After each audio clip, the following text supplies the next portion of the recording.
এই রমজানে একটি নামাজের কথা বলবো, শত কষ্ট হলেও এই নামাজটা আপনি ছাড়বেন না, একবার হলেও এই নামাজটা আপনি পড়বেন। নবীজি এই নামাজের এত গুরুত্ব দিতেন, নবীজি বলেছেন জীবনে একবার হলেও তুমি এই নামাজটা পড়বে। এই হাদিসটি ইবনে মাজাহ শরীফের, তিরমিজি শরীফের এবং আবু দাউদ শরীফের 1297 নম্বর হাদিসের মধ্যে এই হাদিসটা বর্ণনা হয়েছে এই নামাজের কথা।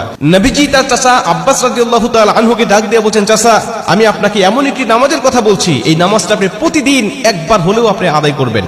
চাচা যদি প্রতিদিন সম্ভব না হয়, অন্তত সপ্তাহে একবার হলেও আপনি নামাজটা পড়বেন। যদি সপ্তাহে সম্ভব না হয়, তাহলে আপনি মাসে অন্তত একবার এই নামাজটা আদায় করবেন। চাচা যদি মাসেও আপনার পক্ষে কষ্টকর হয়ে যায়, বছরে একবার পড়বেন। যদি বছরেও না পারেন, জীবদ্দশায় অন্তত একবার হলেও নামাজটা পড়বেন। কারণ এই নামাজটা এত পাওয়ারফুল নামাজ। এই নামাজটা আদায় করার কারণে আপনার প্রকাশ্যে অপ্রকাশ্যে যত গুনাহ করেছেন, আপনার ইচ্ছায় অনিচ্ছায় যত গুনাহ করেছেন, আপনার অতীত জীবনে যত গুনাহ করেছেন, সব গুনাহ আল্লাহ আপনাকে ক্ষমা করে দিবে। চাচা এই নামাজটার নিয়মটা একটু ব্যতিক্রম। এই নামাজটাকে বলা হয় সালাতুত তাসবিহ।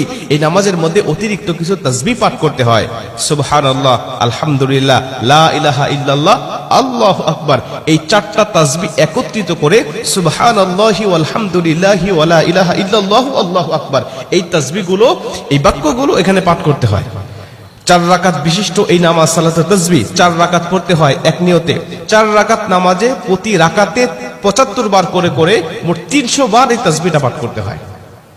সুবহানাল্লাহি ওয়াল হামদুলিল্লাহি ওয়া লা ইলাহা ইল্লাল্লাহু আল্লাহু আকবার, এই তাসবিহটা, এই দোয়াটা 75 বার করে করে প্রতি 4 রাকাতে মোট 300 বার করে আপনি পাঠ করবেন। কি নিয়মে পাঠ করবেন আমি আপনাকে নিয়মটা শেখাচ্ছি। আবু দাউদ শরীফের 1297 নম্বর হাদিসের মধ্যে যে নিয়মটা এসেছে, আমি এই নিয়মটা আপনাকে শেখাচ্ছি।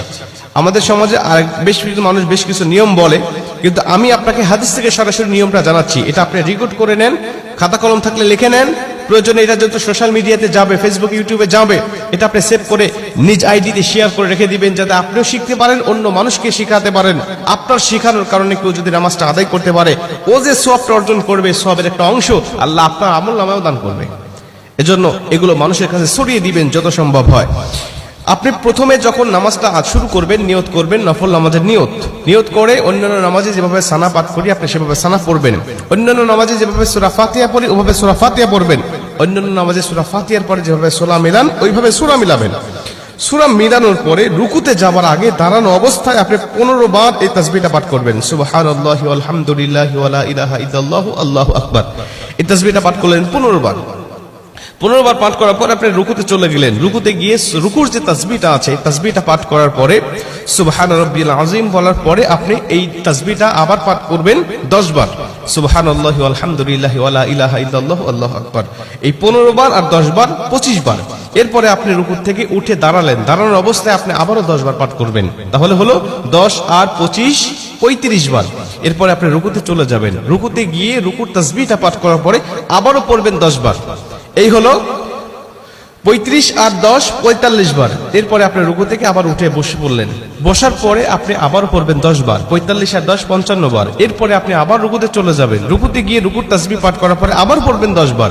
এই হলো 10 আর 55 65 বার।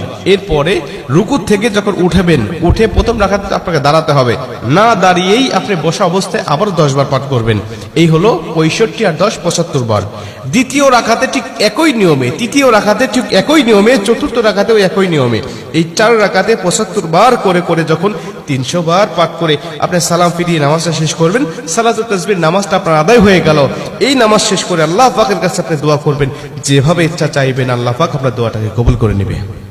আমরা দেখেছি বেশ কিছু পিকচারের মধ্যে, বেশ কিছু জায়গায়, বেশ কিছু লেখায় আপনি এই নিয়মটা বর্ণনা করার পাশাপাশি একটু ব্যতিক্রম বর্ণনা করা হয়েছে, যে শেষ রাকাতে সেজদা থেকে উঠে বসে না পড়ে রুকুতে যাওয়ার আগেই মোট 25 বার পড়তে হবে। অর্থাৎ রুকুতে যাওয়ার আগে 10 বার আর সানা পড়ার পরে 15 বার। এই নিয়মটা বর্ণনা করা আছে, কিন্তু হাদিস শরীফের মধ্যে আমি যেটা বললাম এই নিয়মটা বর্ণনা করা আছে। অতএব এই নিয়মে যদি আপনি নামাজটা আদায় করেন, আশা করা যায় আপনার নামাজটা কবুল হয়ে যাবে।